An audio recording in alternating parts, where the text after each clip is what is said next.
So Rex Tillerson's out as Secretary of State. Mike Pompeo, who's a CIA director, is going to replace him.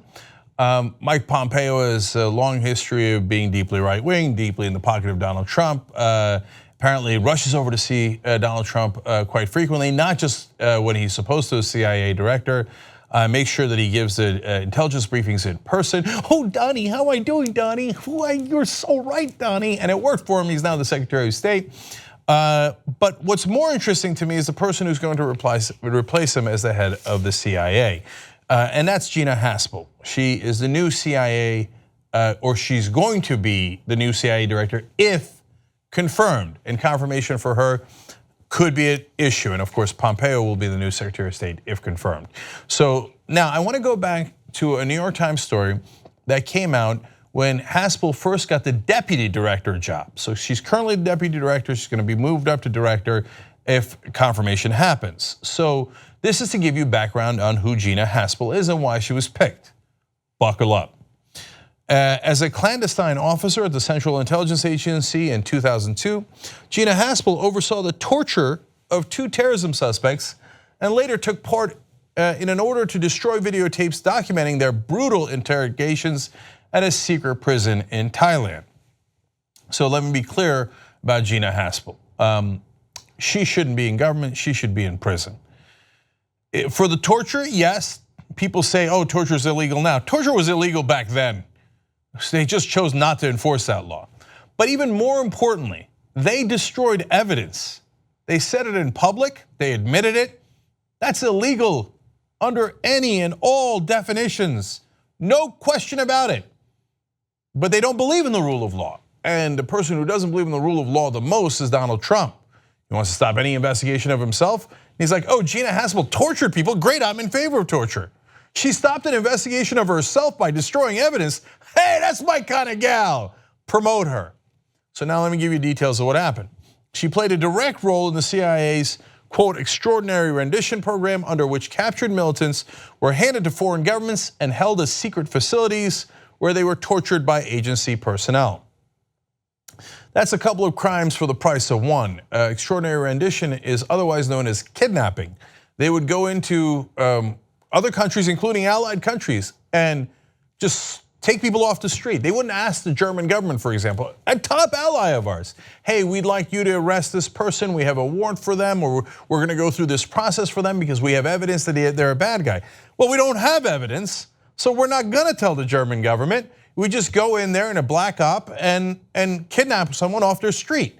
And then we would bring them to a different foreign government, usually Eastern European governments, but also sometimes in Southeast Asia and other parts of the world.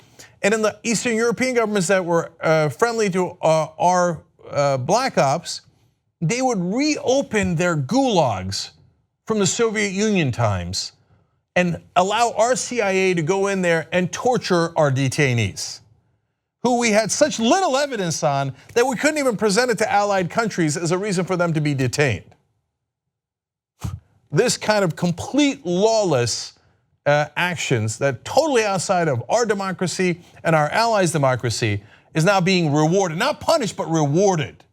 All right, more details. The CIA's first overseas detention site was in Thailand. It was run by Ms. Haspel, who oversaw the brutal interrogations of 2 detainees, Abu Zubaydah and Abd al-Rahim al-Nashiri. Now, if you're a right-winger out there, you might have seen those names and go, well, that's it. I mean, who cares? They tortured those guys. So what? I mean, they sound really scary. They got an Abu before their names and an Abd before one of them. It sounds really Arab and really scary. Well, let's find out what happened with Zubaydah. Mr. Zubaydah alone was waterboarded 83 times in a single month, had his head repeatedly slammed into the walls, and endured other harsh methods before interrogators decided he had no useful information to provide. Oops. Turns out we tortured the guy and he had no information. Now, look, we went over this at great length during the Bush administration. Torture is not done to get useful information. A lot of times, torture is actually done to get the wrong information. Because if torture worked, you wouldn't have to do it 83 times. On the second time, the third time, if it worked so well on the first time, you'd get the guy to confess.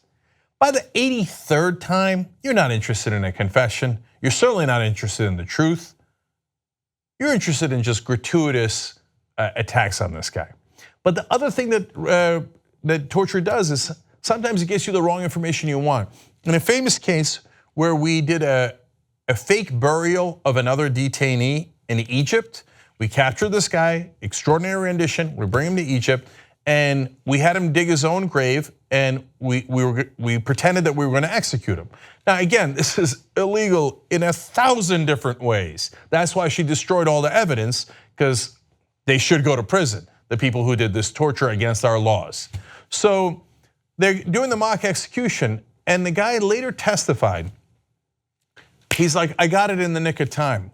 I realized that they kept asking me leading questions. They wanted me to say that Iraq did 9/11. So in order to avoid execution, I finally said Iraq did 9/11, even though I knew Iraq had not done 9/11. So that actually was a bad guy. They could have gotten useful information out of him if they did standard interrogation practices. By the way, the standard interrogation practices are not soft. They're standard because they work, they're time tested. You go off manual to torture when you're not interested in efficacy, you're interested in brutalizing someone and getting the wrong information. And of course, Dick Cheney later took that fake confession, used it for his own purposes, invaded Iraq, and then later they said, once again, oops, it turns out we had tortured that guy into a false confession. In fact, Iraq didn't do 9/11.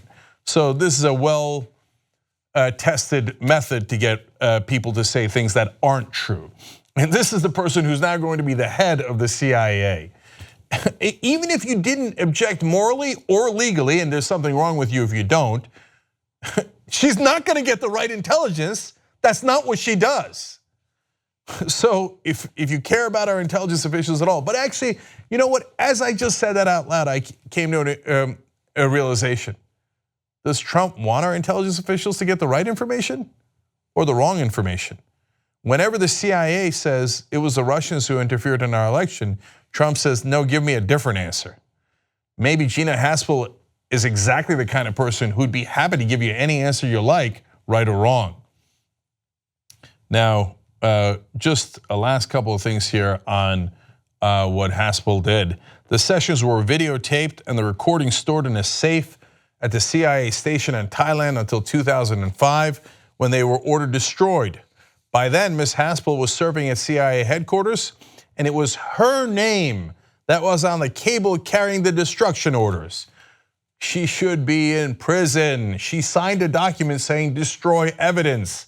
If you did that, you'd be in prison for decades. The agency's announcement about her promotion came with a long list of testimonials from retired officials, much as prominent authors write blurbs of the back for the back of other writers' books. The list notably included prominent Obama administration officials such as James Clapper, the former director of national intelligence.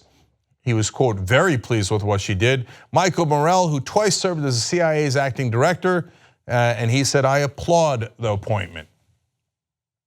I read you that last part because I want you to understand that the lying is bipartisan.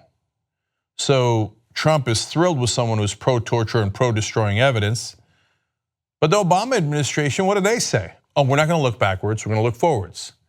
Under that principle, you would never prosecute any crime, because by definition, all crimes happen in the past. What a preposterous excuse. The reality is, this intelligence community that is jerry-rigged for wars and more conflicts, more weapons contracts, always sides with the people who do the torture. They let them get away with it. And even if they do brazen destruction of evidence, they don't care. The Bush administration didn't care, the Obama administration didn't care, now the Trump administration cares, but in the reverse direction, saying, man, that is awesome. Not only will I tolerate her, I'll promote her. So the next time the CIA comes up with nonsense intelligence, understand that it wasn't a mistake, that was the purpose. If you become a member of the Young Turks, you'll be saying, you know, I'm like a smart person. So do it right now, tytnetwork.com/join. Get the whole Young Turks show every day.